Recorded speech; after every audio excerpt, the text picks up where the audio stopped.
How's it going? Welcome back to the channel. In the fast growing vinyl plank world, there's tons of different things that you can do with the product, tons of different transitions and stuff. In this video right here, I am going to be covering the stairrods flush mount stair nosings for your bullnose steps. And you've probably seen videos of mine before where we actually take and peel the vinyl plank. We'll actually peel the wear layer off and wrap different transitions or such like that. This is a product that actually uses the peel from the vinyl plank flooring that you're using. So we're going to go over just really quick how to use it, how it looks, and so forth like that. So this stair nosing is designed where you can actually take and slide it right in there like that. And then we're going to take this around here and cut it off just to where it's going to fit right inside there as well. So I'm going to cut it about right there, and that's going to give us a nice measurement for our actual peel that we put in here.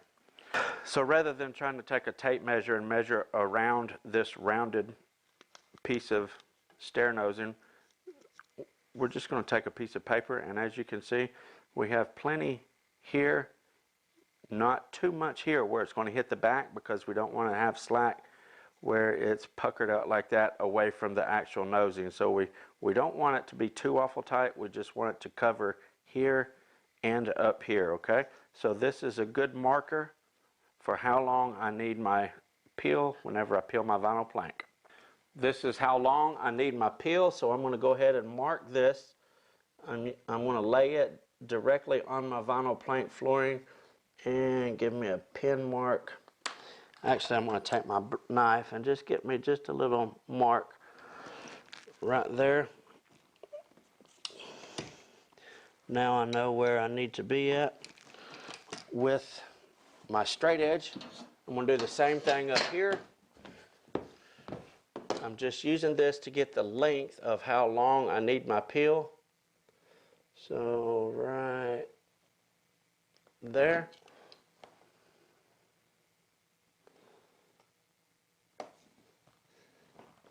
Okay, I'm going to take and line up my marks with my straight edge. No need to get all aggressive. Simply want to cut through the print layer, and that's all. Maybe just a couple easy slides there just to make sure that you are cut through. So now that I've got that cut, I'm going to take my razor, my utility knife here, and just get my corner started, and then I will take a pair of pliers to get that, to grab a hold of that and pull it on up.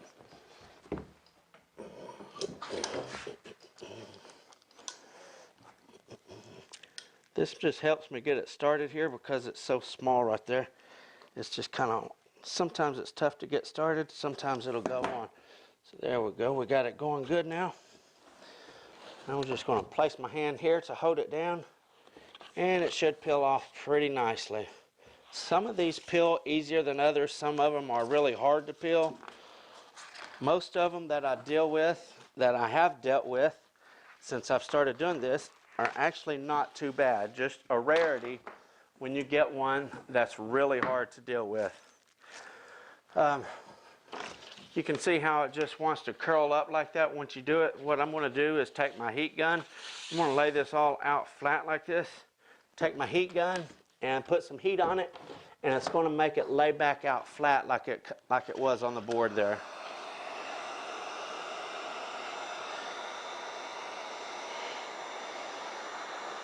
That way it's not trying to curl up and such whenever I'm working with it. I'm going to take some denatured alcohol, wipe off the back of this, make sure we've got a good clean surface to stick it to. You don't want a bunch of grit or anything like that on it whenever you're working with it. So next thing I'm going to do, again, is denatured alcohol. I'm going to put it on a rag and just wipe over the back of it. Sometimes whenever you peel it off, you're going to have a little grit, sandy feeling maybe on the back of this. So you want to have this nice and clean, so whenever you adhere it to this, you're not going to have any issues with it down the road. So it's always good just to take and denatured alcohol and wipe over it let it dry. Denatured alcohol dries really fast, so it's not going to hinder you as far as time or anything like that. And you don't have to get too crazy. Like I said, we are just taking off the gritty filling substance that is left on there from the actual peel itself, from the vinyl plank. I think this is where I'm going to differ from a lot of guys out there. I think so. I'm not exactly sure how they do it. Anyway, I will always take the top of my piece that I'm going to be using, and I'm going to go ahead and peel this off. So this is a double-sided tape on here. So whenever I peel this off, you're left with a really durable adhesive on there. So this is just a protective coat for that, so that it stays good for a long time. And again, this is going to be my top, so I'm going to peel off the top. Right here, that's where I'm going to insert this peel that I pulled off here. I'm going to insert it right in there, and I'll show you exactly what it looks like here in just a second. I just find it's easier if this is laying flat on the floor and I have a nice flat straight piece to work with as I'm doing it there, okay?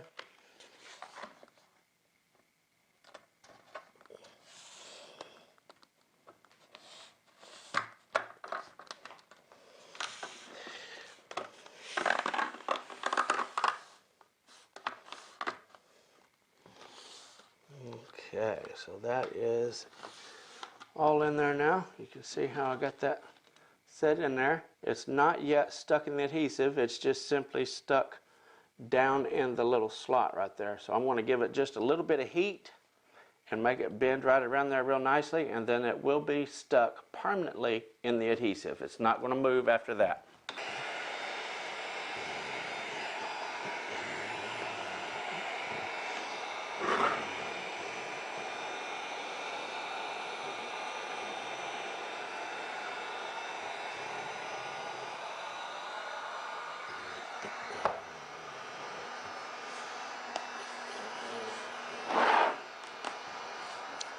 The double-sided tape that they use on these are very, very good. I actually did a video, a durability test on these, where I left some outside in the rain and everything else for quite a while. Whenever I did the video, I actually picked the products up out of a puddle of water. They was completely submerged in water whenever I started the video, just to see how well that this double-sided tape will hold up during circumstances such as that, and it was absolutely phenomenal how it held up during those situations of water and stuff like that. And now I'm going to go ahead and work my other side in there. I like to take my thumbnail and just kind of work it in with one hand, slide it down with the other right there. So, let's see here. I might ought to start this other way. Let me start on this end here. Take my thumbnail and just kind of guide it right in my track there. It usually takes a second to get started, but after it's going, it really goes nicely. There we go. And I do this because I want it all formed like it is whenever I make my cuts. I have it all in there now. This is what the finished product will look like right there. And I'm going to go ahead and heat this up. That way it'll be heated and cooled to this shape. That way it's not trying to bend back out. I'm going to place this directly on the step where it goes, making sure that it is nice and proper like it goes. You can see how it has a little wiggle right there. You definitely want to make sure that it is centered and it is like it's going to be whenever you put screws in it, okay? With that done, I'm going to take my ink pen, mark it right there, and I'm going to do the same thing right over here on this side.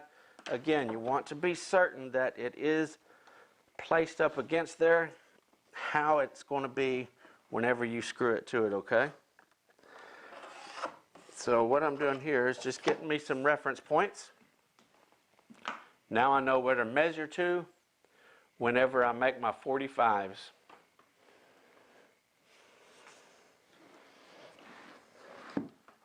Take a small little piece and do the exact same thing right here. Again, you guys want to really make sure that this is exactly where it needs to be whenever you do that. So I got my X's, my crosshairs, if you will. That's what I'm going to measure to and make my cuts for my 45s.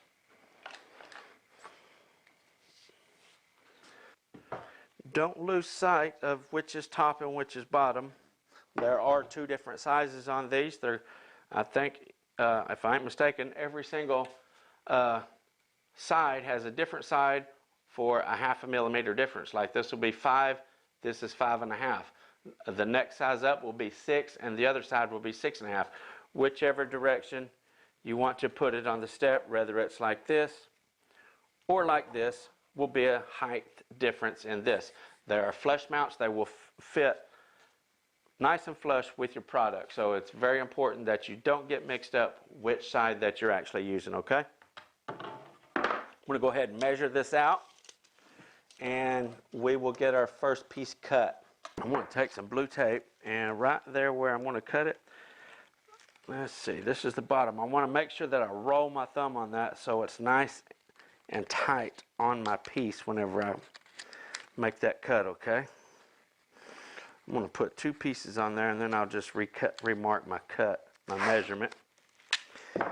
Definitely want to have plenty of room so that I am cutting 100% on the tape.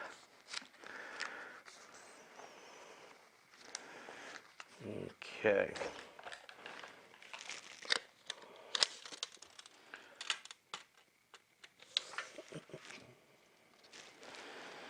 It actually helps out with marking of your product as well, because now you can easily write on the tape right there and see your ink pen mark a whole lot better from marking on the tape. So this is the blade that I'm using to cut my aluminum with, and you can see that it is specifically for that. If you use this blade, you're not going to have any issue at all. This will stay sharp for a long time. Like I said, it's specifically for that. It's a lot thicker than the other Diablo blades, so it's really good cutting for these kind of products. Okay, that's going to be nice and clean right there. That's exactly what we want. It turned out beautiful. Let's go ahead and mark our next one. Now that I got that where I want it, I definitely do not want that to move. I'm going to go ahead and mark my back piece now.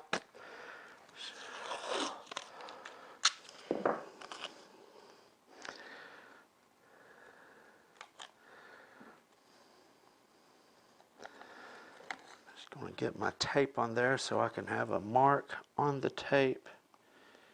And again, I am marking it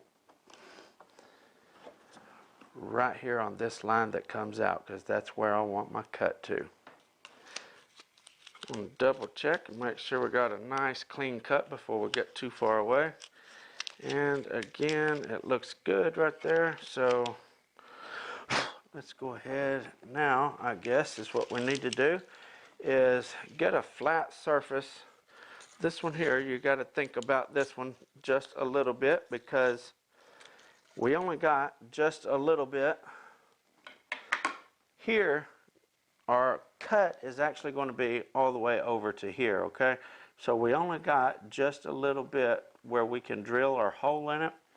So we got to make sure that we get a portion of this that has a hole in it so that we can screw it to the back of this here, okay? So I'm going to get this off, and I will get me a fresh tape mark right there by my screw hole, and then I'll get me a straight off cut, and then I'll come in, mark it for my 45.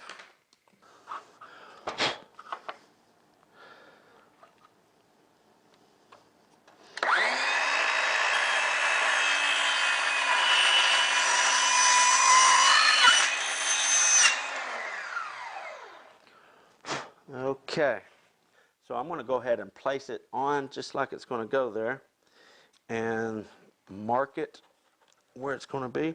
Again, you always got to make sure these are fitting on there perfect whenever you make your cuts and stuff, okay, when you make your marks. So I'm going to take again and just mark it straight parallel with that line right there, because that's where we want it to cut to. And again, just so I don't lose track and cut it the wrong direction, I'm going to put me a line that way. Okay, so now we got all of them on here. We want to make sure that they are all setting in the proper place and everything is lining up nicely. I'm going to take these now and heat them up just a little bit and pull that back out to expose my screw holes.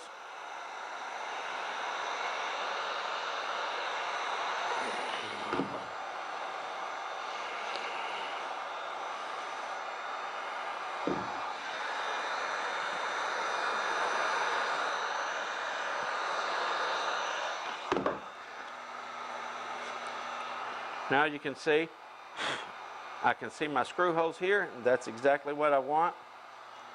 With that done, I can set it right back on there. I'm going to go ahead and do that to all of these pieces here. I'll get my 45 right, make sure that it is matched up and everything real good. I'll drill this hole and I'll drill this hole and make sure that these are good, and then I'll carry on with the rest of them.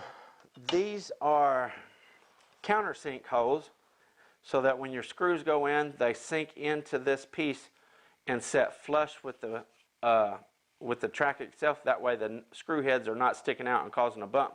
So if you do not get your screw lined in the center of your little hole right here, whenever you tighten it down, it's going to pull your track one way or the other, up or down. So it's very, very important to get your mark dead center of that hole right there, okay? That's the toughest thing, I think, about all of it right there, okay? You want to drill your holes out so you don't split this whenever you drill into it. This is just a 3/4 inch tread. So if you push a screw in it without having a pilot hole, there's a good chance you're going to split it. Notice how this is tapered down like that, so it will go dead center of the hole that you're putting it in. So if you're not dead center, when you tighten that down, it's going to pull your trim piece one way or the other, okay?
Okay, we got our little bitty guy on the back now. This is the one that is super, super meticulous because it is so small and it's got to be dead on. So I already took the liberty of getting my pilot hole drilled and getting it ready and set up, so I wasn't sitting here forever on camera trying to get it ready.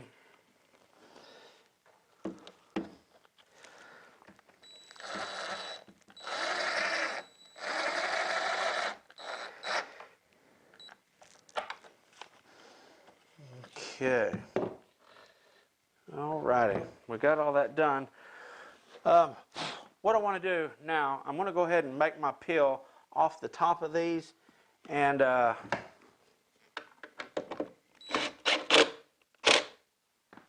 want to start in the center and work to my edges like that right there. That way I don't start here and work one way and actually end up pushing too much or pulling too much from here and having it too short. So I always like to start in the center and work them out to the angles, to the miters themselves, okay? You do that warm so that it does work nicely. And again, you do not want to push it short or long. And again, the reason why I go ahead and secure that on the bottom, when I made my cut, now it's all nice and clean already there. So it didn't have to worry about it moving at all. I'm going to heat it up and go ahead and start tucking it in.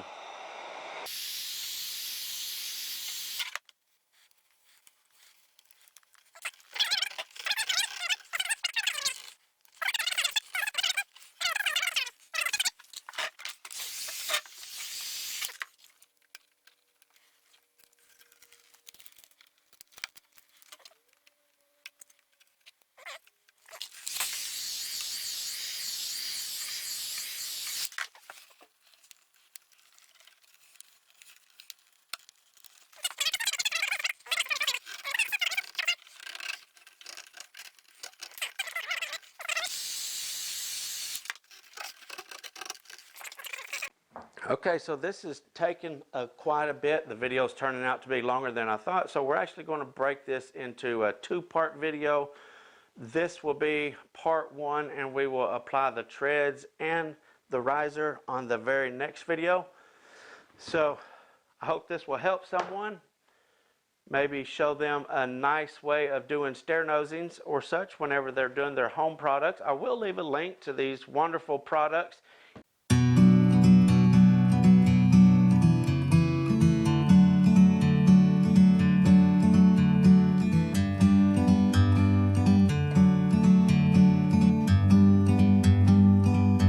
Like a bird on a tree, I'm just sitting